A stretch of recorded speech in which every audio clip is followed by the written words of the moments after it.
Good morning, everyone. Good morning. Good morning. Quick live. Quick live. Wanted to discuss a few things. Fresh off the Anthony Joshua, Alexander Usyk press conference. Kind of woke up and it just happened to be on. I wasn't even checking for it. Just happened to be on this morning, and I was checking it out. All right. Um, Make sure everyone that's they're on their way in, smash that like button if you can. Share the video. Subscribe to the channel if you haven't. If you're new here, definitely hit that subscribe button if you like the content. And Drig, what's up, man? He says, expect something special from Usyk. He doesn't come to win on points, but wants to stop Joshua. I believe that. Mr. Classic Metal, what's up? It has been confirmed Usyk and Porter have the same tailor. That's pretty funny. Yeah, I think with that, I think Usyk was dressed as the Joker.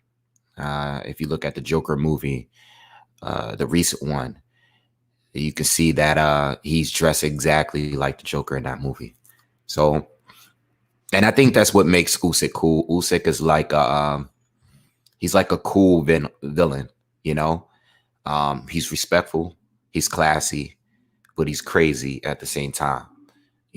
Very respectful, but has a face and makes these funny facial expressions like he's a villain. He's a funny dude. He seems like a real cool dude. I wonder what he's like going out, and I don't even know if he parties or anything, but he just seems like a really cool dude. You know what I'm saying? But yeah, he's definitely dressed as a Joker. If you look at they already had side by side meme comparison videos, pictures, of him dressed like the Joker. All right, but I'm looking forward to the fight, and what I get out of that press conference just now is that neither one of these guys are joking around. Like, they have a lot of respect for each other. I wasn't expecting anything out of the press conference because they're both classy. I know there's not going to be no exchange of words. Joshua usually he came in pretty much expressing how much respect that he has for Usyk, how he did his research, went back and watched his fights, how much respect he has for the Ukrainian fighters. He mentioned Vladimir Klitschko. He mentioned Papachenko. He pretty much shows his respect, and he basically broke down like, listen, he's like very humble dude. This is why everybody loves him. This is why he's my personal favorite heavyweight right now, active heavyweight. He's pretty much just saying, like, this is all a learning experience to me. This is all sparring to me.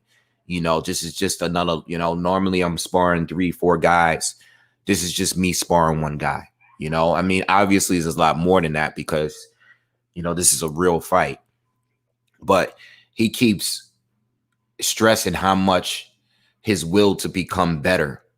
He knows that he doesn't have the amateur pedigree as Usyk. Usyk had 10, 12 years of experience before fighting in the Olympics. And you could tell, like, AJ really does his homework on his opponents. And this is what I respect about him, because this is what we're supposed to do as fans. We're supposed to do the homework. And, especially if you're a content creator, you're supposed to do the homework. You're supposed to do the research. I don't just do a breakdown, just basically just say whatever. No, I take time to do research, look up things. When it came to Usyk, when I first started watching him, I don't know what the first breakdown I did of him had to be years ago, but I basically went back and, found out about his, like, I heard of him, but I didn't know much about him. I just knew he was a Ukrainian fighter. I knew a lot of people were comparing him to Lomachenko. Did the research on him, looked him up, saw how successful, much of a successful amateur he was. Looked at the Joe Joyce fight. I remember when I first saw that. And, basically just did my homework. And, that's what you're going to do. That's what you just need to do, But I like the press conference. It wasn't action-packed. I wasn't expecting it to be. Usyk, he's just ready to go. You can just tell the look on his face. He doesn't want to talk no more. He's just ready to go. You got the translator up there. He doesn't want to be bothered, man. He's just ready. He's ready to go in there and fight. So I'm looking forward. I'm really looking forward to the fight. Um, I have AJ winning. If you haven't checked out the breakdown, it's been getting really good reviews. I've been reading the comments every day. If you haven't checked out the breakdown yet, definitely check it out. You know, people are really sharing it, you know, pretty heavy, and check out the breakdown. But I have Joshua winning. You know, I'm kind of leaning more towards a decision. But you know, if AJ loses, this is not going to be like the Anthony the Ruiz loss. You know, this is a fight where if he were to lose, it's a respectable loss because Usyk is really that good. You know, he's great. He's not just good; he's great, and you know he's one of the greatest cruiserweights of all time already. But he can really cement his legacy if he is to do, you know, become undisputed and then move up and beat Anthony Joshua and become unified at that point. Obviously, they would have a rematch, but you know, Usyk beating Joshua would be like if Usyk were to win. I don't know how he would win. You know, whether it's by knockout, or by decision. It will be for a real reason. It wouldn't be like just a random night, a bad night. No, that would be a legit win. No excuses. You know, no excuses at all. You know. But I have AJ winning. You know, I think the size and just AJ's style and his ability to adjust now and his experience now as a pro has prepared him for fights like this. Leading up to this, all these fights, all these tough fights he had with Vlad and Povetkin, I said this all before, they all prepared him for this moment here, because now you're fighting a guy who's really, really skilled, you know, someone that's not past it. Yes, he's a smaller man coming up, but, you know, he's legit. He's solid, you know. Shout out to everyone that's coming in. Working Man says, I love Joshua's style. Follows his career since the Olympics. But every time he opens his mouth, my skin crawls. Won't be mad if Usyk wins. Well, I'm assuming every time. I mean, a lot of people don't like the fact that he's politically correct. I'm assuming that's what you mean. A lot of people don't like the way he talks because he's just always so positive, you know. And I've heard that people cringe every time he talks.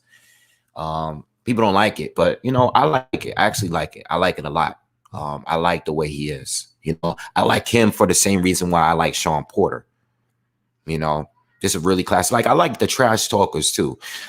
It's just, I don't like when it's forced. And a lot of people feel that AJ, in the way that he talks, it feels forced. I've heard that. Now, I don't believe that, but people say that. And I can see why they say it. But I think that's just the way he is. You know, I think it's not forced. Like when AB talks, Adrian Broner, when he talks a lot, I think that's just him. You know, I think that's just, yeah, I think sometimes he caps a little bit. Sometimes he does it, and at times where he probably shouldn't. Sometimes he takes it a little too far. But at the same time, I think that's just AB. You know, he's just probably a dude from the hood that's used to snapping and talking trash back and forth to each other. You know, that's just the way it is, you know.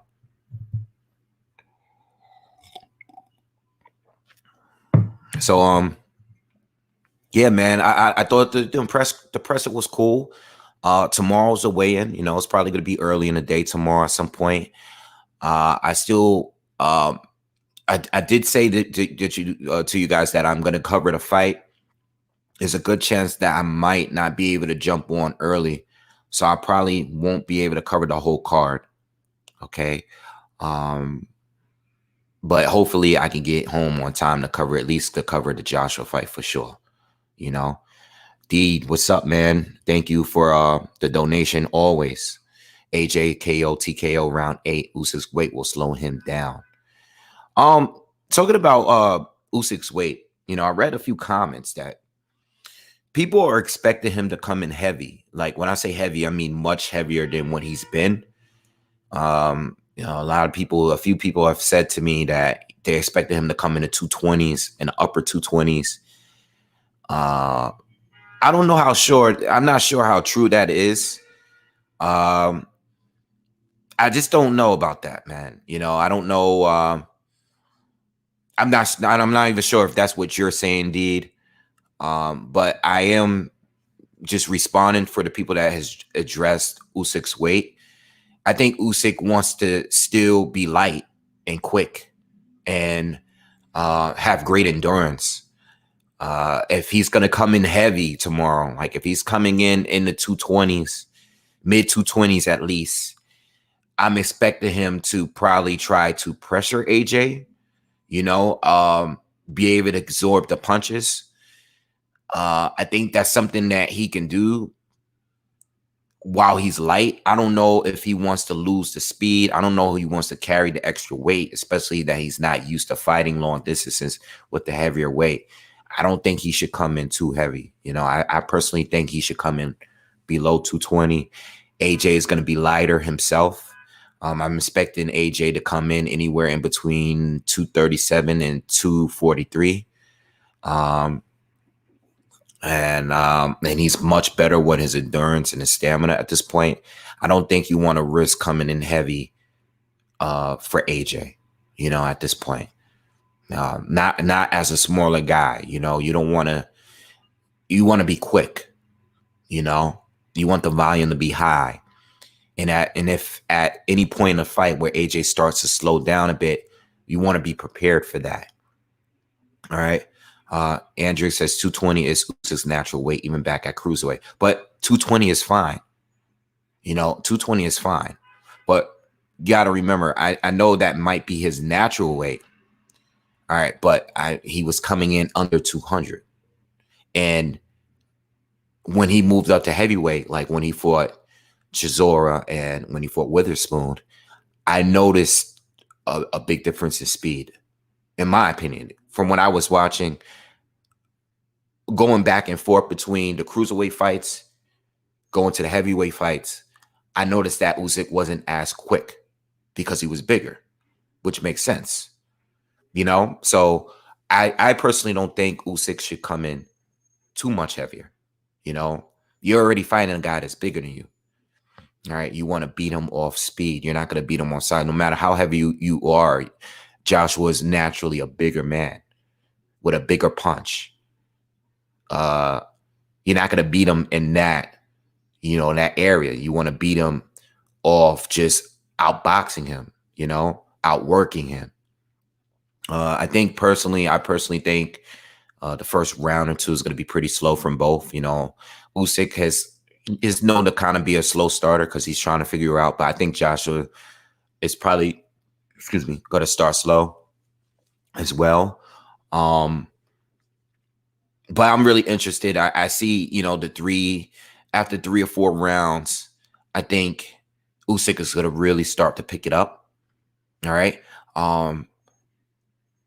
But is he going to be able to get to Joshua consistently, you know, like the way he's done with other opponents?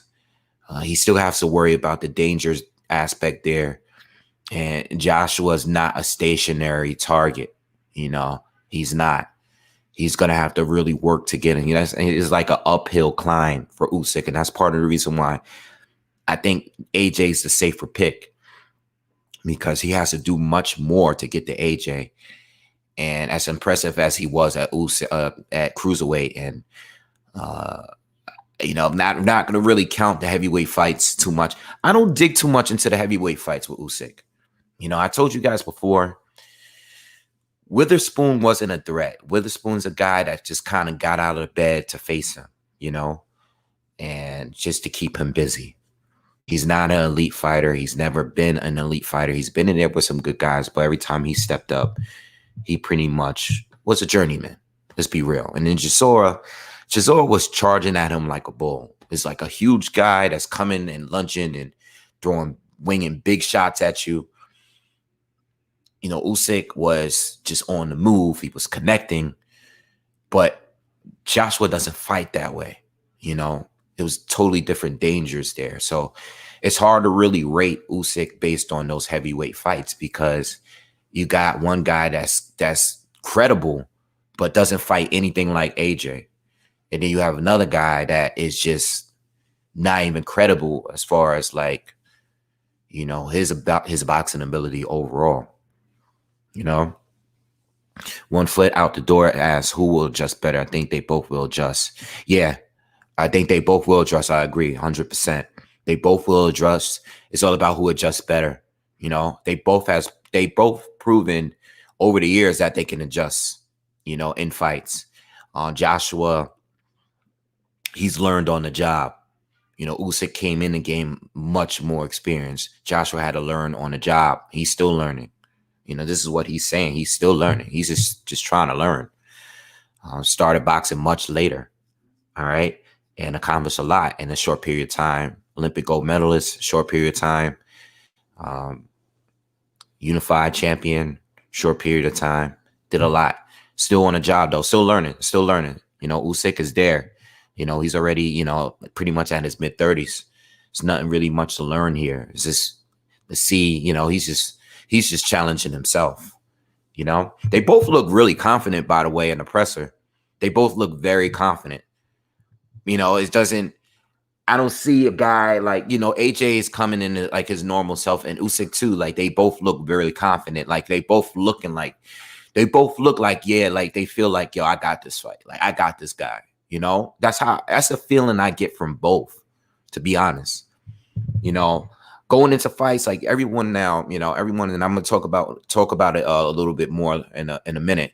Everyone's talking about Canelo and Plant right now, and who's winning, who's won the first round, who's mentally stronger, who's going to the fight more confident, just based off that shoving match, that slap box thing that they had the other day. Everybody's basing the entire fight off that. With these two, I don't really see any of that. I think I see two guys that's very confident in themselves. I think the only time I seen AJ not look so confident was when he was walking to the ring against Andy Ruiz. When he was in the ring and he was in his corner before the fight starts. That's the only time I didn't see him. And I don't know if it's because of what the rumors were leading up to that fight. I don't know if it's because he was in New York. You can tell the nerves was different for whatever reason. No excuses. All right, but yeah, again, check out the breakdown video if you haven't already. All right, real quick, haven't had time to go through all of the fights on the undercard. Lawrence Oakley, I'm not familiar with his opponent. I wanted to get some time this week to get to do some film study on his opponent. So I'm not too sure. I don't have any thoughts on that fight, unfortunately. If I can get on here maybe tomorrow night when I get home, maybe if I get some time to check this guy out today and tomorrow, maybe I'll do a quick prediction. I do want to talk about him. I do like Oakley a lot. I don't have much content on him, but I am a big fan of him. All right. But I'm not that familiar with his opponent, but I am very interested in this Callum Smith-Lennon Castillo fight. Only because Castillo's no elite level fighter, but I've seen him fight a couple of times, and I've seen him drop Marcus Brown. I remember watching that fight live. And I did see the Bivol fight, and I think Bivol's on another level as far as boxing ability. I think he's between him and a better BF. I think Bivol got to be the smoothest guy up at 175 right now. I enjoy watching him box. But Lennon Castillo is a solid boxer, man, and that's a tough test for a guy that's moving up in his first fight at 175. I do like that fight, and I'm curious to see because Callum Smith, I believe, is going to be training with Buddy McGirt now. Oh, no, I'm sorry. No, Lennon Castillo is with Buddy McGirt. Damn, I might be getting it twisted now. Regardless, Callum Smith is moving up to 175. He lost to Canelo, and he's on his way up. And I'm curious to see. This is a very good test. And let me tell you something. The way I see this fight going, because Callum, he's a solid boxer, but I don't see him being as good of a boxer as some of the other top guys at that division, right? He has power, but does his power carry over at 175? Now, he was huge at 168, and I'm expecting him to still be very big at 175. But I still see him as kind of robotic as a boxer, right? Overall. And Lenny Castillo is not a walk in the park. And I have Callum winning the fight. I do. I have him winning. And if he were to knock out Lenny Castillo, I'll be very impressed. You know, let me just look him up real quick. I know Castillo lost a few times. I don't know if he's ever been stopped, though. No, he's never been stopped. He's never been stopped. Okay.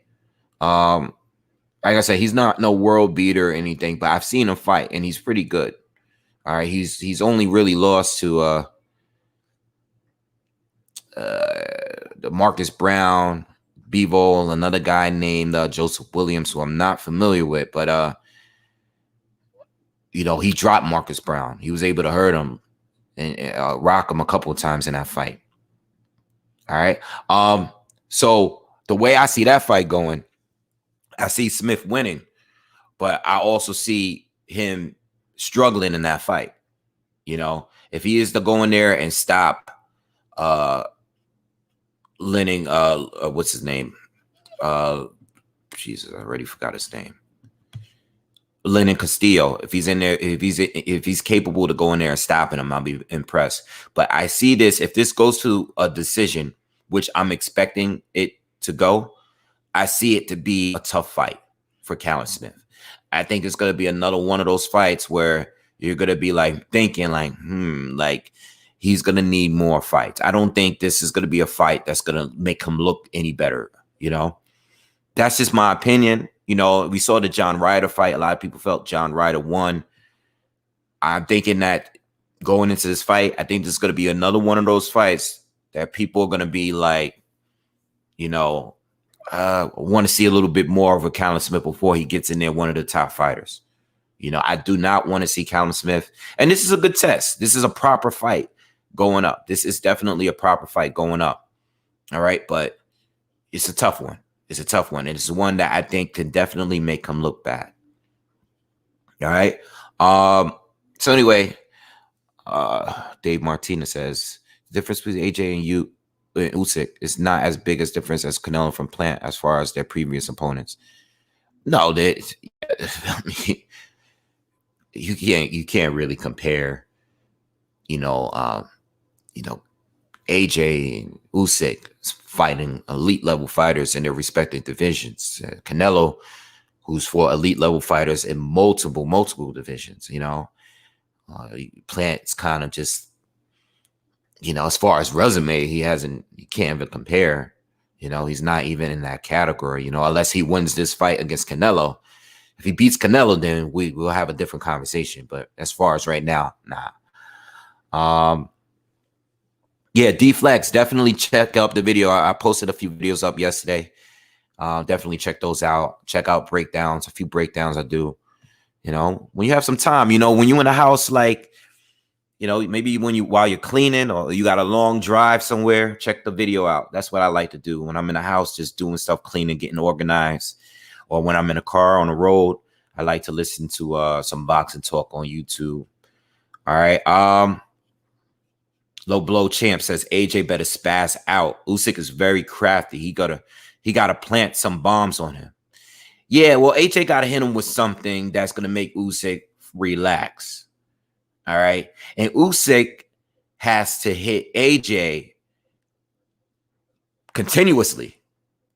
He needs to follow. The smaller guy is gonna need to walk AJ down. You know, I don't think he's gonna win the fight just off pot shotting, you know. But Usyk is not a pot shotter anyway. He needs to get some point. He needs to get that rhythm. He's a rhythm fighter. He needs to get that rhythm going.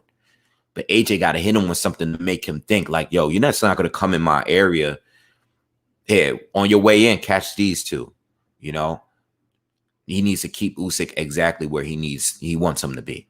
Usyk, on the other hand, needs to pressure him. He needs to get into that rhythm, you know. But it's going to be all about adjusting. And that's what I'm looking forward to with those two. You know, I see AJ starting off maybe a little better. I see Usyk picking up a rhythm. If Usyk picks up that rhythm and he starts to get it going, he's landing, you know, he's having a round or 2 rounds that are good rounds. What is AJ going to do to adjust to that? That's what I'm going to be waiting for, because I already know what Usyk could do. What's AJ going to do if Usyk is starting to pick up some momentum? How's he going to counter that? How's he going to adjust to that? See, I know what Usyk is going to do. You know, once he gets that rhythm going, it's hard to stop him. It's hard to beat Usyk. I haven't seen anyone beat Usyk in the later rounds. In the second half of the fight, I seen guys like Tony Bellew do well. I see Marius Briedis do well. You know, I even see Michael Hunter go blow to blow with Usyk. But that later half of the fight, it was all Usyk every single time. You know, Syncretic Takeout says Usyk has to keep AJ moving, having to change angles, keep AJ moving at a fast pace. Make those heavy gym muscles burning energy. Yeah, absolutely. You know, Fury came in heavy for the Wilder rematch. Came in heavy. All right. Came in heavy. Was sitting down on the punches. Wasn't as slick. All right. But the game plan was to put pressure on Wilder. Make him back up. Make him move. He's not sitting down on that right hand. He landed a few.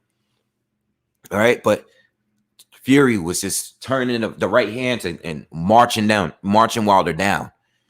You know, Usyk is not going to be doing that. But you want to keep the pressure on AJ. You don't want to have him. You don't want to have him. You give him time to think. You know, you want AJ to make a mistake. You know, you want to close in on him. You want to make AJ mentally. You want to mentally break him. You want to make him feel like he has nowhere to go, so he can make a mistake like he did against Andy Ruiz. You know, even though that wasn't the case at the moment, AJ made a mistake based on trying to get Ruiz out of there and being reckless. He stepped in at a time where Ruiz wasn't really hurt. He just got dropped.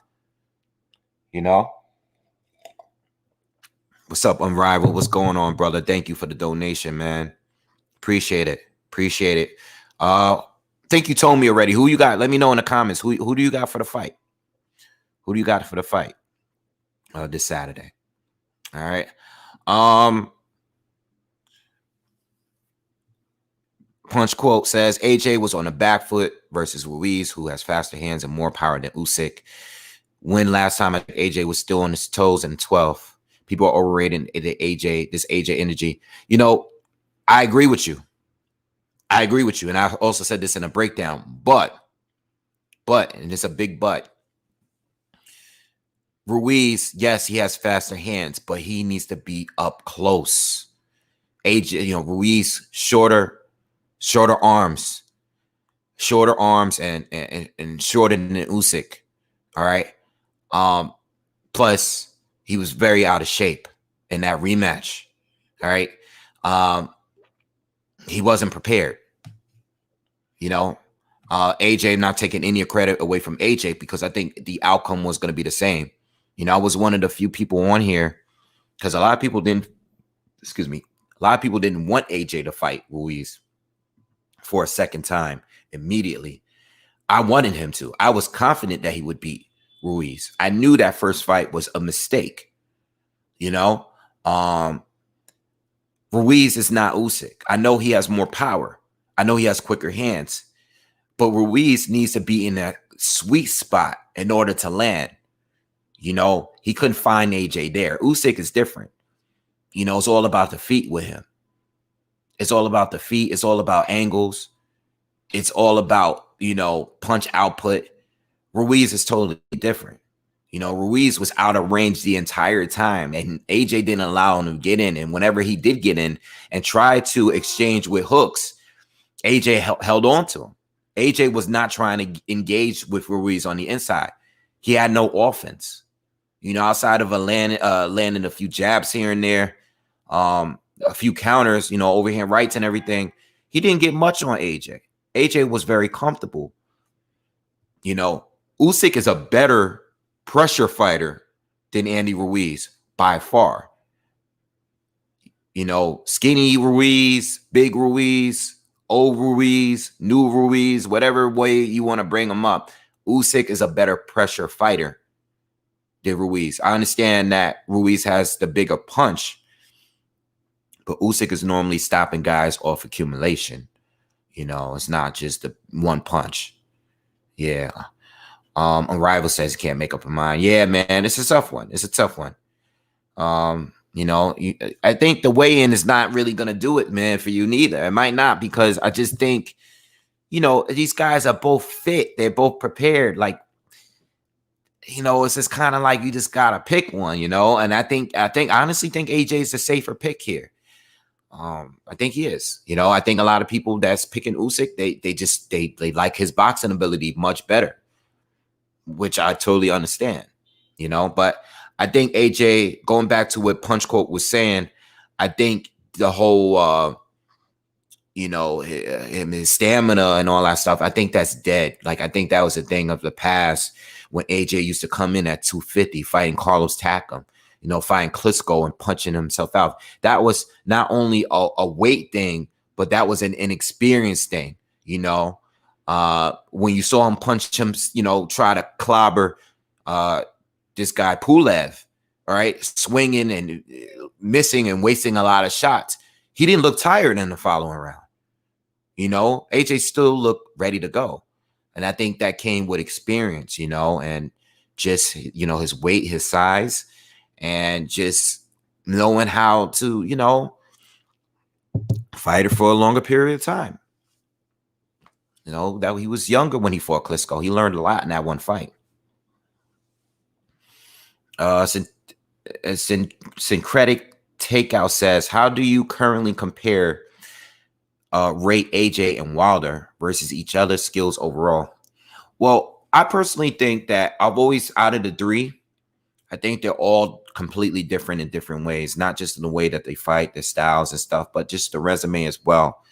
I think when it comes to AJ, like when I break the three of them down, it's changed over the years. I'm sorry, it's changed over the years. Before the three of them fought each other, we're thinking a few years back, I always thought that, I always thought that Fury could outbox Wilder, right? That's just how I looked at it. But when Fury left the game and he came back, I wasn't too sure. I was leaning towards Wilder in both fights. But back then, I've always said Fury outboxes Wilder. The same thing with Joshua. I said Joshua outboxed Wilder, but I felt like Wilder would catch Joshua at some point, and that'll be it. And then I also felt that Joshua had a much greater chance of beating Fury than Wilder. That's always been my thing. Today, I feel like I think Joshua could beat both, to be honest. I would like to see both in their next fights.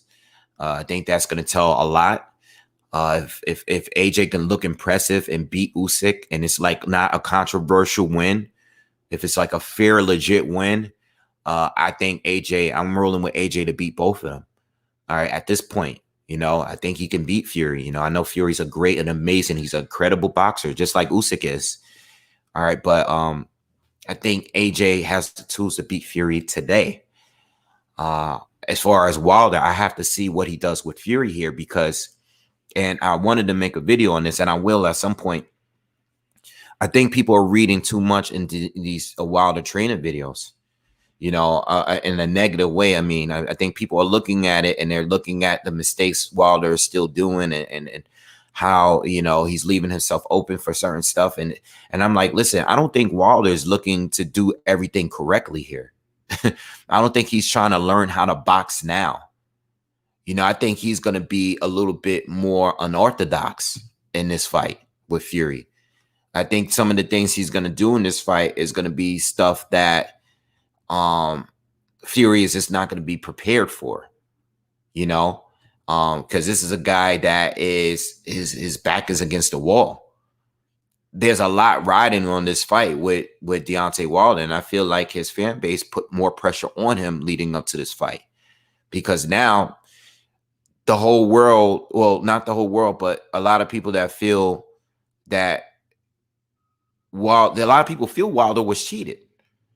A lot of people do not count the win. They don't believe that Fury won and it's a credible win. They don't feel that way. So people, and I don't know how much Wilder believes in that. I know what he says.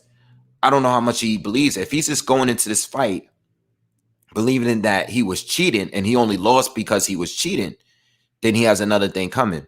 But if he's changing preparation for this fight, which we're seeing here, if he's changing preparation and he's coming in with a different game plan, then I believe he honestly knows that he needs to work on things to win.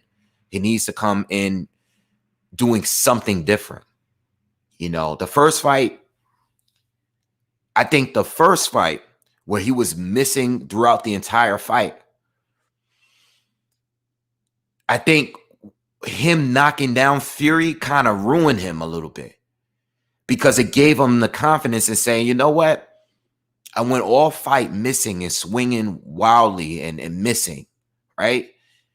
But because I was able to drop him twice, well, specifically that 12th round, he probably went into that second fight confident in himself, believing that, you know what? I need to tweak a couple of things, but I'm going to land that right hand and I'm going to get him out of there. I'm going to finish him off this time. In this fight, in his third fight, it seems like he's preparing to win rounds and leading up to outworking Fury and leading up or really just getting into a straight out war with him. I don't think he's going in there as passive as he was in a rematch. In a rematch, he looked like he was being a little bit passive early, but then Fury just ran right over him. He was just charging right at him, landing big right hands. So I really gotta wait and see, man. I gotta see, because to be honest, and I was thinking of this, and I know people are gonna hate this, but I don't think I'm giving a prediction for Wilder and Fury 3. I'm gonna talk about the fight, absolutely, but I can't pick a winner for that, because I don't trust Tyson Fury. I know what he's capable of, but I don't trust him. I just don't. I don't know what's up with him. I don't like the fact that the fight was postponed. I don't like the fact that Fury was really looking forward towards fighting AJ and this whole arbitration thing. I don't like any of this stuff. I don't like the fact that he's never had a title defense. I don't like the fact that I know the last time he won the championship, he disappeared. I don't trust Tyson Fury, and Wilder is still a guy that can hit you and knock you out. And I know he didn't do it in a rematch, but he's still that dangerous. And this is why I'm not picking a winner. I just want to see the fight. I just want them to get it over with. I don't want nothing else. I'm going to break it down. I'm going to tell you guys I've done videos on this already. I was doing videos last year when everybody was talking about Glovegate. I was making videos on what Wilder should do to prepare himself for a third fight, because we thought we were getting a third fight anyway. But I'll do a video, but I don't know who's winning that fight. I have no idea who's winning that fight. No clue. No clue. Especially if Fury is not taking the fight seriously. Now, I can't prove that he's not, but I mean, just these little things that's been going on this year and all the drama. I don't like the fact that neither one of them haven't fought since last February. By the time this fight goes down, what is going to be, 18 months since the first fight of inactivity? I don't know, man. One foot out the door asks, who's currently more depressed? Excuse questions versus having to the Wilder fight again. I mean, I don't know. I don't feel like Fury's depressed. I don't think Wilder's depressed. I think Wilder might have been depressed last year after the fight. I mean, it's your first loss and you got dominated, So I don't think Fury's depressed right now. Is Fury still motivated? That's the question I had. Is he still motivated? Or is he just taking this fight? Like, I seen him giving us a few weeks back. I seen him giving us like a schedule for fights. Like, he said he's going to beat Wilder. He's going to fight Wilder. He's going to fight Dillian White. And then he's going to fight AJ a couple times, and I'm like, I hope he's not looking past Wilder. I understand that you beat him already. I understand that you feel that you won the first fight, which is fine. I actually think he won the first fight too. But are you still motivated? I believe Deontay Wilder is motivated, but I could be wrong because mentally Wilder could be insecure. Maybe he's not confident. I don't know. I have no idea. Man. I don't know what's going on in these minds of these guys. All I know is that we got to go see the fight and we got to see the outcome. And then after the outcome of the fight, then we can talk. But I don't know, man. I don't know. But yeah. Let me block this guy because we don't have time for clowns in here. We're not going to even address clowns.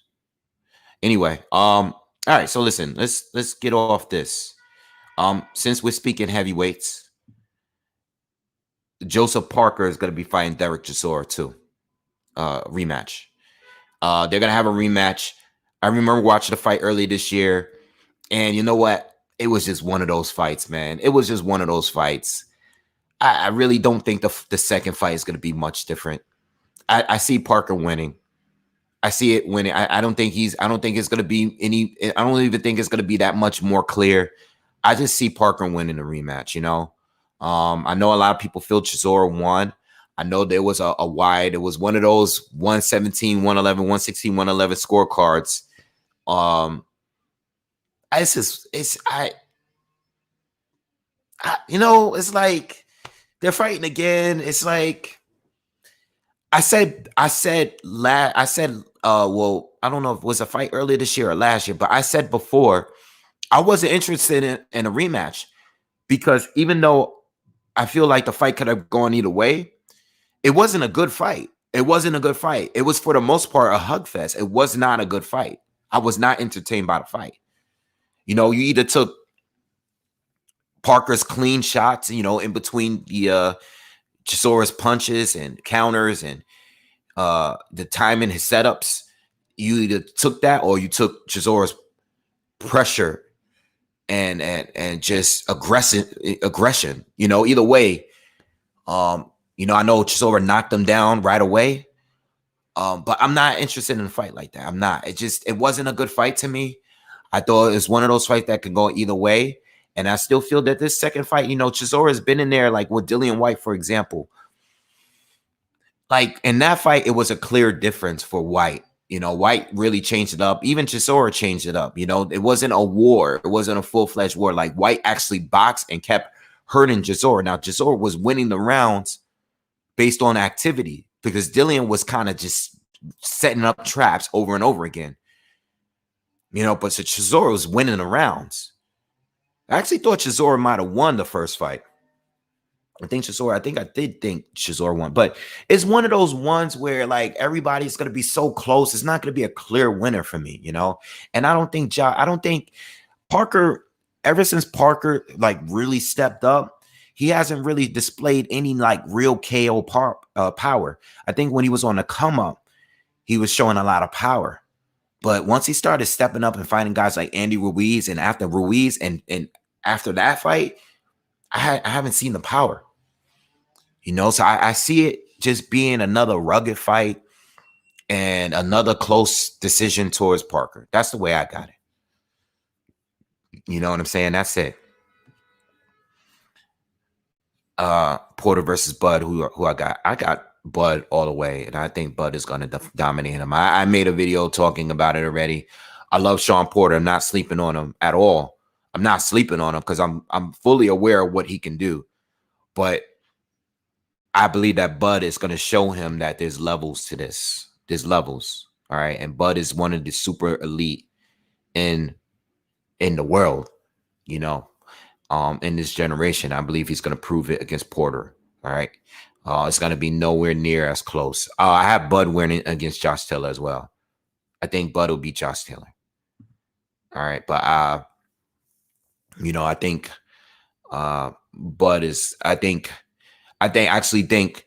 I know a lot of people are looking at this as a step up, but stylistically, I think this is a nightmare for Sean Porter.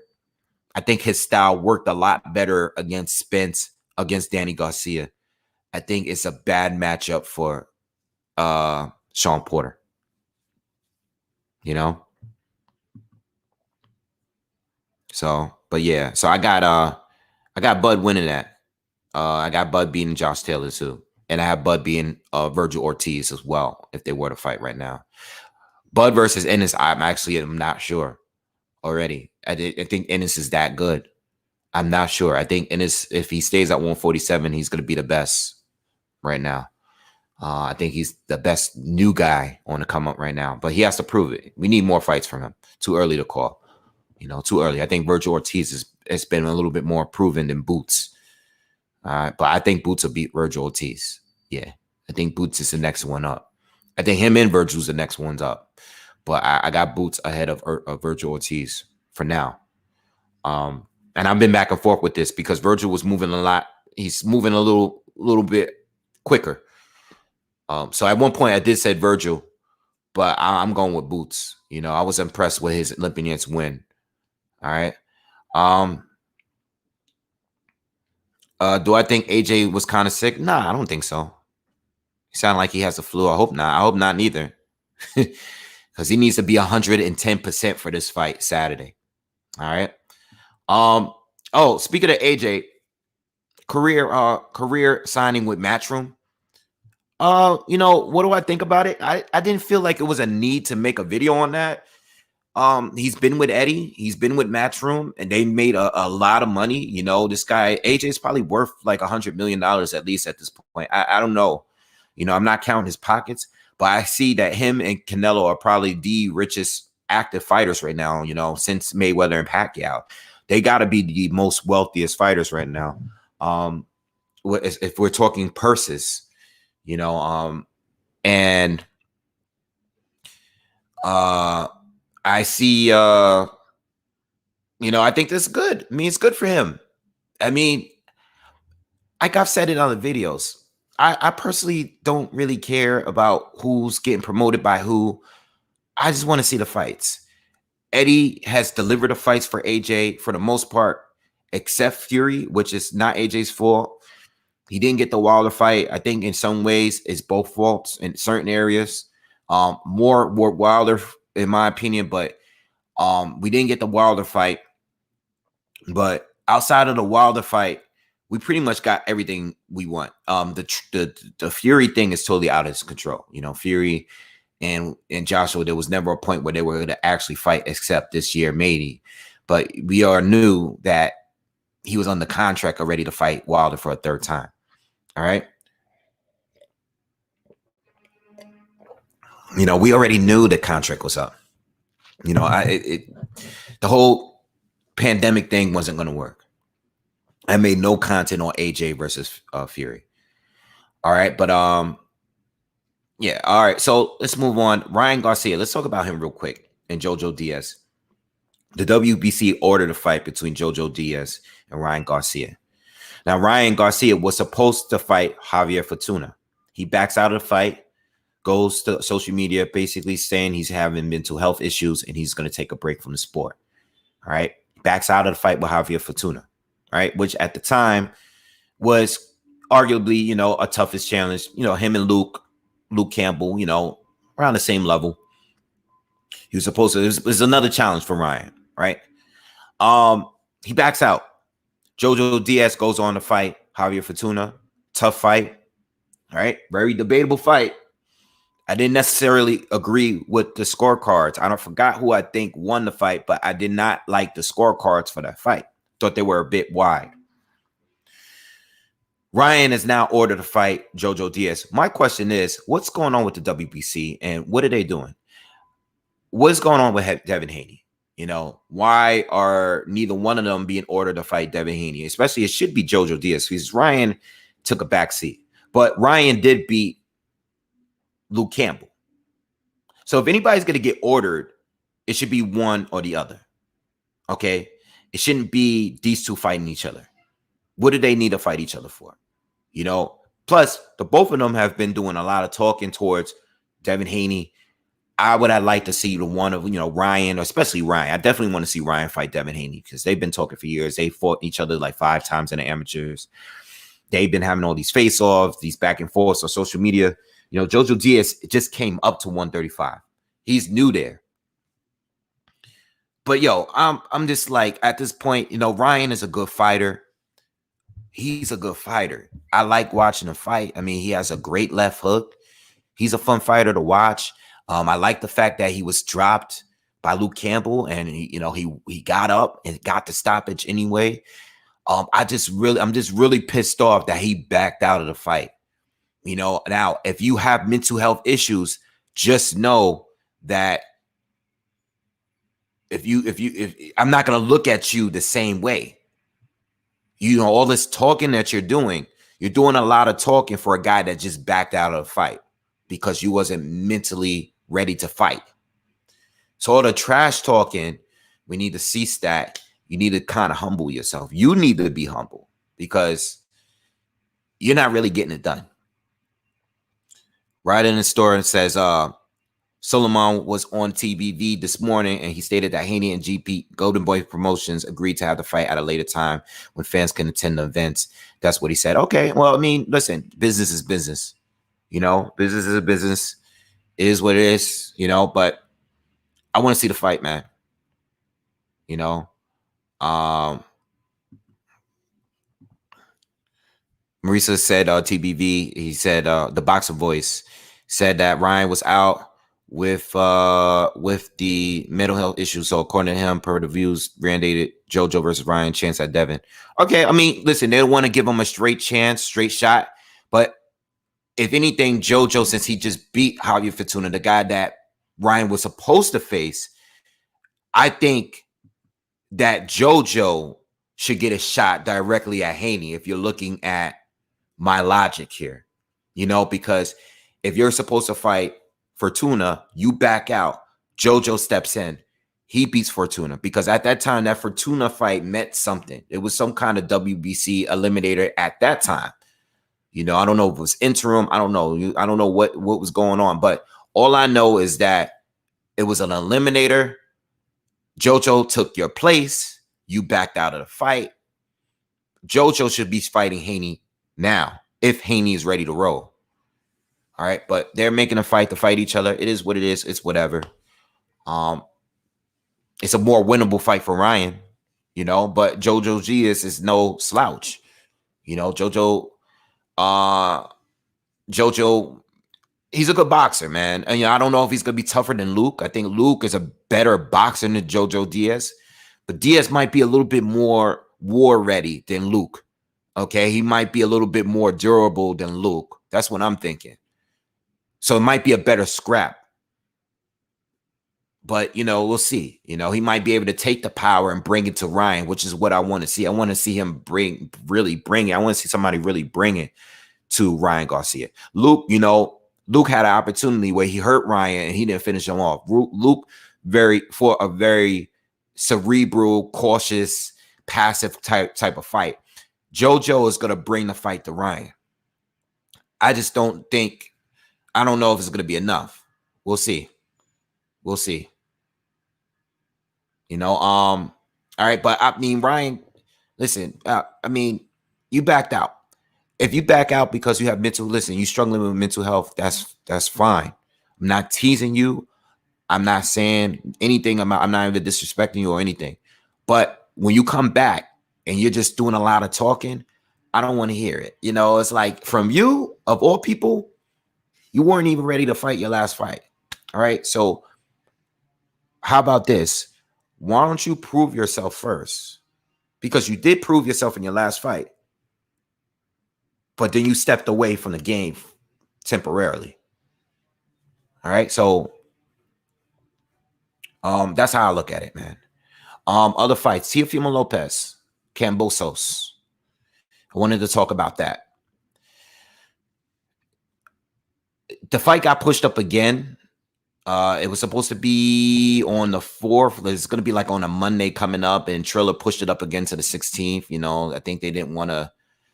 They didn't like the date or whatever. You know, regardless of the reasoning behind it, this fight has been postponed like 5 times already.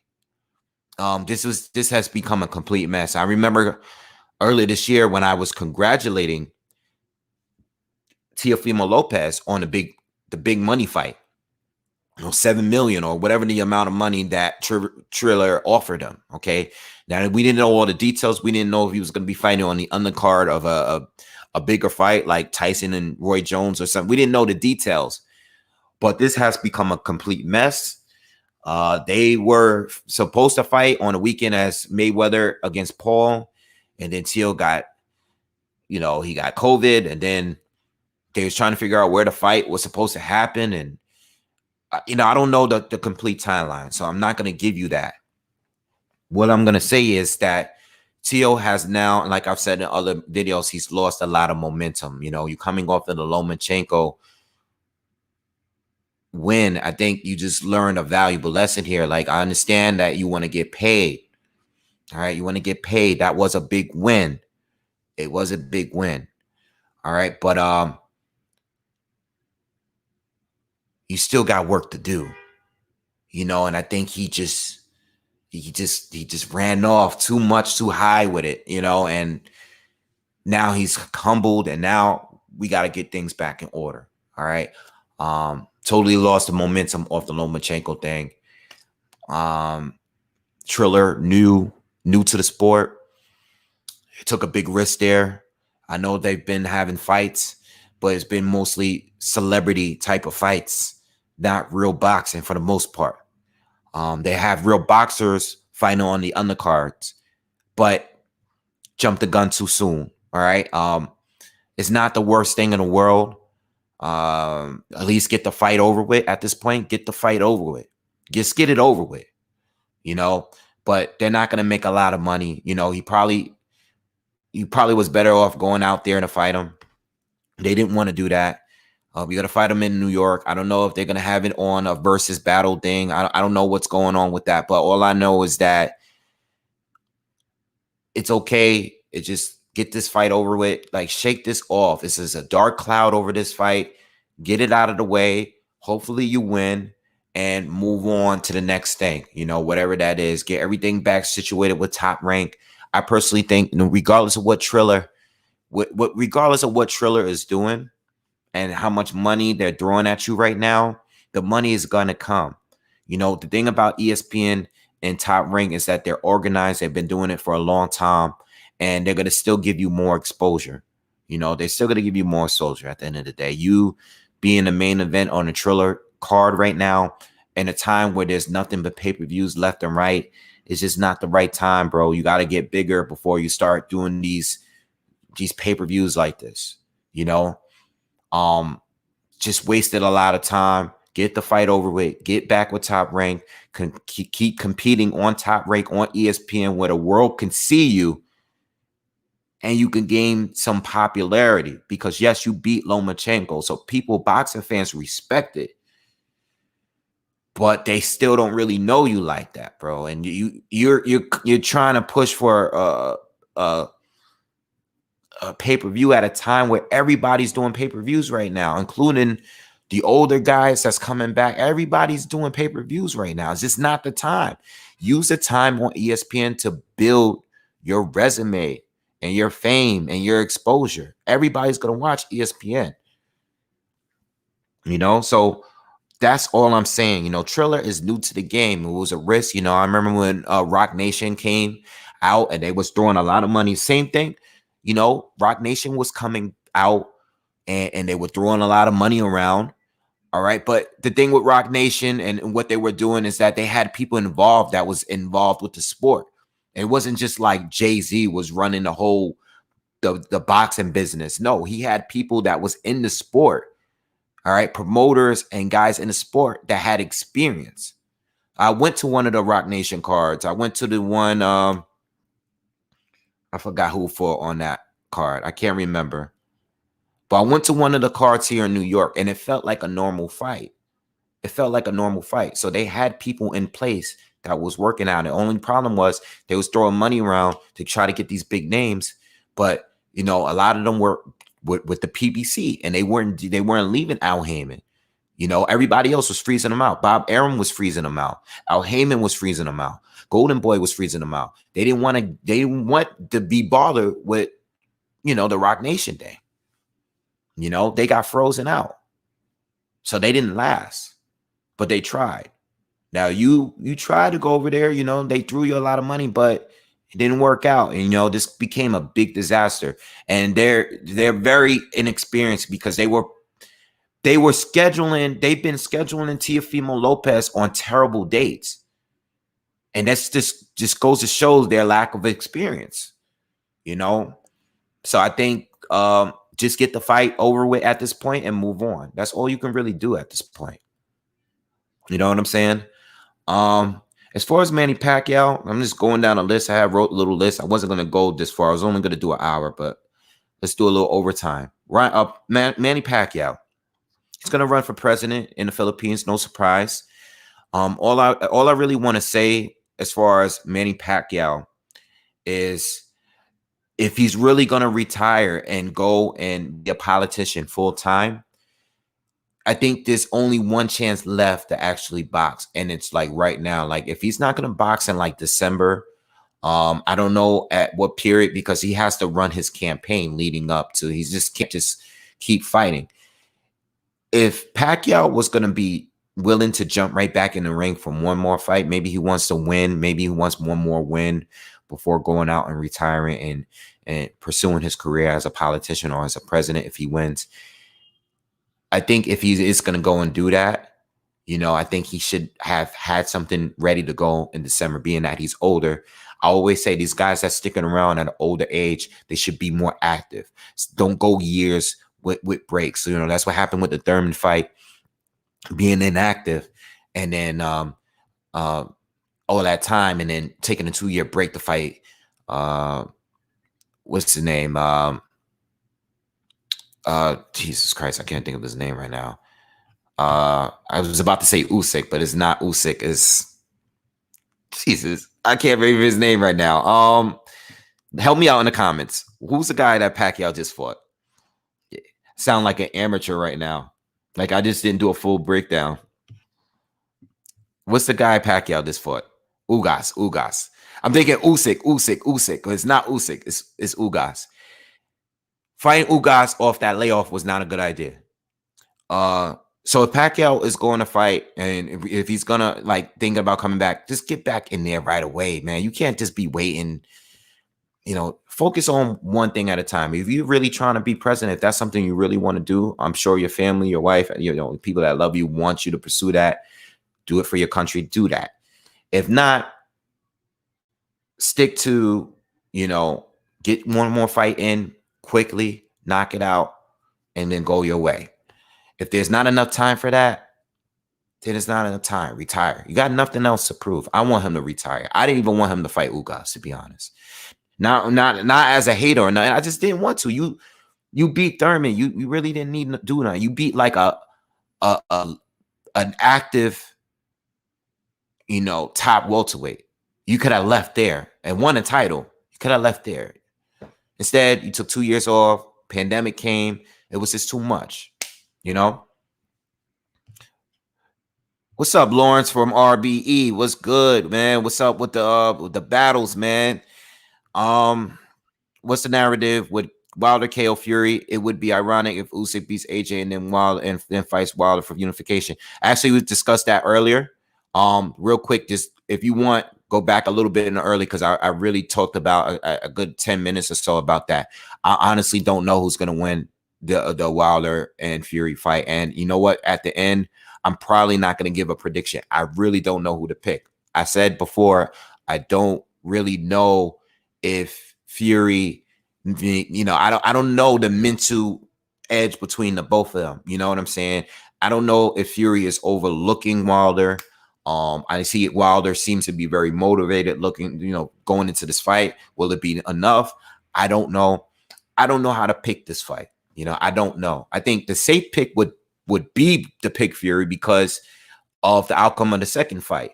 But if Fury is looking past Wilder and it somewhat appears like he can lose, especially if Wilder is really preparing and motivated like he seems to be in these trainer videos. I'm not going to do a prediction on that one. I will do a breakdown of the fight on who will win, but I don't know. I'm not picking a winner. I don't know who's going to win that fight. All right. But anything can happen. AJ could lose to Usyk on Saturday. That's a tough fight. And you never know with Wilder and Fury because Wilder could definitely be winning. And or Fury could be winning and outboxing him. But what if Wilder catches him, and hurt him? You never know. All right. So toss up. All right. Marcus Brown is going to be fighting Beterbiev. It was ordered. All I gotta really say is I like Marcus Brown a lot. That's my guy. All right, that's a friend of mine. I wish him the best of luck. Every time I see him, it's always love. I wish him the best. I'm rooting for him to win that fight, but I think Beterbiev is just too tough, man. He's too tough. He's too experienced as an amateur, as a pro. He's just ridiculously dangerous, and I think Marcus, as well as he boxes, as good as he boxes, I don't think he's going to have enough to keep Beterbiev off of him, and Marcus has been somewhat chinny in his past, and I don't see him finishing that fight, man. Beterbiev is just too strong. He's a huge puncher. I'm going to be rooting for Marcus for sure, and I hope he wins. But, and I know Beterbiev didn't look great in his last fight. I know he had like a delay. He had a couple injuries. He had COVID. He didn't look great in his last fight. But I also believe that fighters fight at the level of their opponents, and Beterbiev is much better than that, even on his worst day. Sometimes fighters just want to get the rounds in. And I believe that was the case for that fight. Beterbiev on his best day is much better than Marcus Brown. I can't front. It is what it is. But I hope Marcus pull off the win.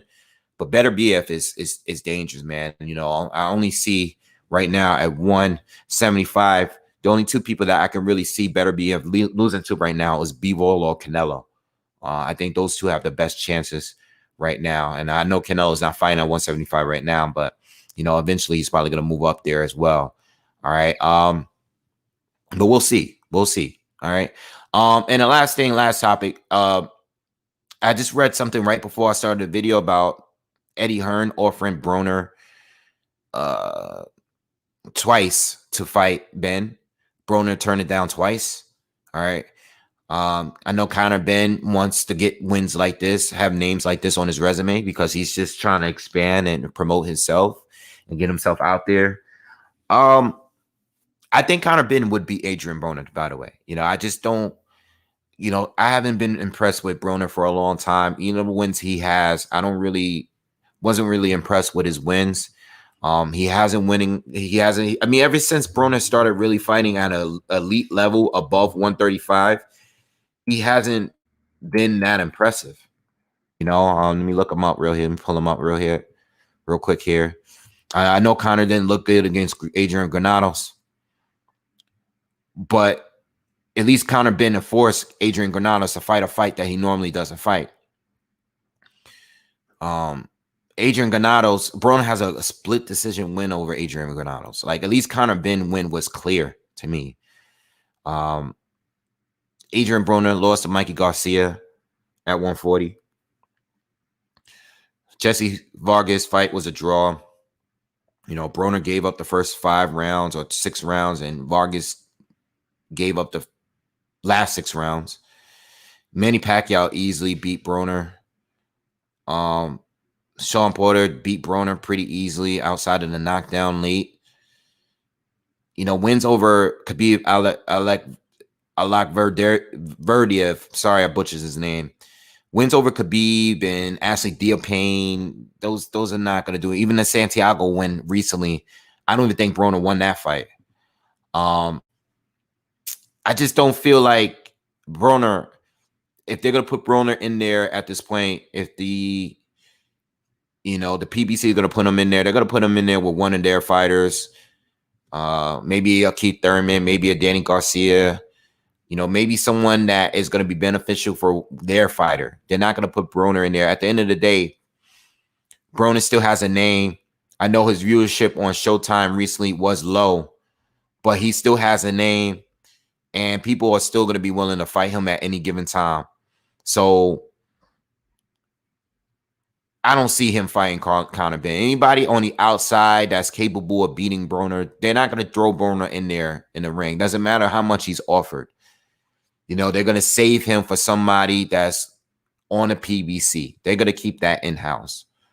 For the rest of the remaining time, he decides to box. All right, so that's all it, man. Pretty good show for today. But I think I covered everything that I've been meaning to cover this past week. So if you missed, I talked about Canelo, talked about AJ and Usyk, talked about Callum Smith. We talked about Ryan Garcia, Teofimo Lopez, Pac-Man, Marcus Brown, Broner, Parker, and Chisora. We talked about a lot today, and we talked about a little bit more than that. Oh, you know what? One last thing. Celebrities boxing. All right. What I mean by that, I mean any fights coming up with retired boxers. Okay. Any more Oscar against Victor Belfort. All right. Holyfield, all these kind of fights that we're getting, Tyson, Oscar De La Hoya. All right. Any of these fights. Let me tell you something. When Oscar is fighting, I'm a little worried about that because he's an active promoter. He's one of the top promoters in the sport. All right. Riddick Bowe. Yeah. Riddick Bowe is going to fight Lamar Odom. What we need to do as boxing fans, you know why they're getting attention? You know why? And I've said this before. They're getting attention. They're getting pressed because there's not enough boxing cards that are on right now. They're getting postponed. They're getting rescheduled. All right. They're getting canceled. In the meantime, you got these old guys coming in and picking up the dates. All right. So when a Jake Paul is fighting, when he's fighting, or Logan Paul, or one of these older guys, Holyfield, is fighting, and there's nothing else going on that Saturday, people are tuning in. You know why? Because people still want to see boxing. And this is the reason why this time is perfect for the Jake Pauls of the world and all these other people, that's these TikTokers. And this is why these fights are going down, because we're not getting enough cards, because people keeps backing out. Joe Smith Jr., he has COVID, and good luck to him. Wish him luck. I hope he gets better. I hope he's doing fine. For whoever gets COVID in the future, whoever's had it, I wish them all the best. But these old guys, they're not backing out of fights. Well, Oscar did. All right, but they're picking up the dates. Promotion pulled the Riddick Bowe fight. Good. But, I was going to watch it anyway. I was not giving that fight any attention at all. But yeah, I just don't think if you have the real fighters fighting, we're not going to focus on what these old fighters are doing. Like for example, and no disrespect at all at the legendary Julio Cesar Chavez Sr. He's been actively fighting. For years now. He's been having exhibitions for years. And when he has it, people tune in, but it's not a big deal. People may not even mention it. You know why? Because fights were going down. Like active fighters. So people are checking for the active fighters. They didn't have time to check out Chavez. Like Chavez Sr. is fighting on the same night as such and such fighting, whether it's Arrow whether it's Beterbiev or whatever, name anyone. But he's fighting on a same night as a real fight, Triple G. People are not going to check in. And that's the problem. This is why guys like Tyron Woodley, who's an MMA guy, he's getting attention because nobody else is fighting that night. They pulling the pay-per-view because nothing's going on. People want to watch boxing. So people was coming at me the other day or the other week when I was covering the Jake Paul thing. I'm like, I want to see this fight because I like Tyron Woodley as an MMA fighter. Plus, there's nothing else going on. The sport is getting dried out right now. I got to talk about something.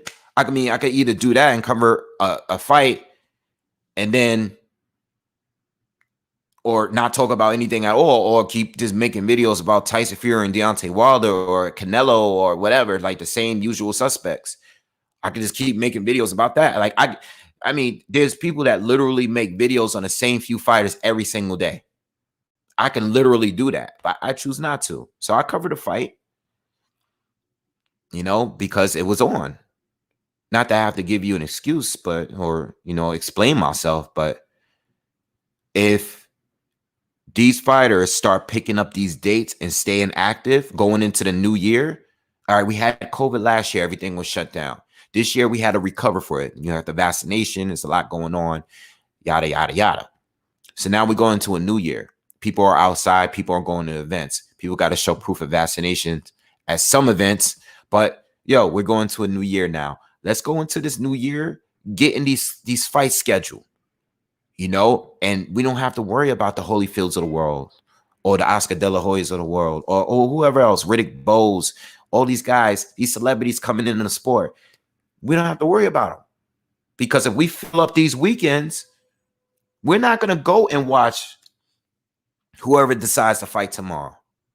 If Ocho Cinco decides to fight in a few weeks from now against Jake Paul, just saying, totally random, or Tommy Fury. If Tommy Fury decides to fight Jake Paul, but they fight on a night where, I don't know, random Tank Davis. Now, they probably wouldn't do it. They'll probably try to reschedule it. But make it tough. Make it where, all right, we're actively getting fights every weekend so we can ignore these kind of fights. If you get what I'm saying. No disrespect to any of these people that I'm naming. I'm just trying to stick to the real fighters first. All right. So anyway,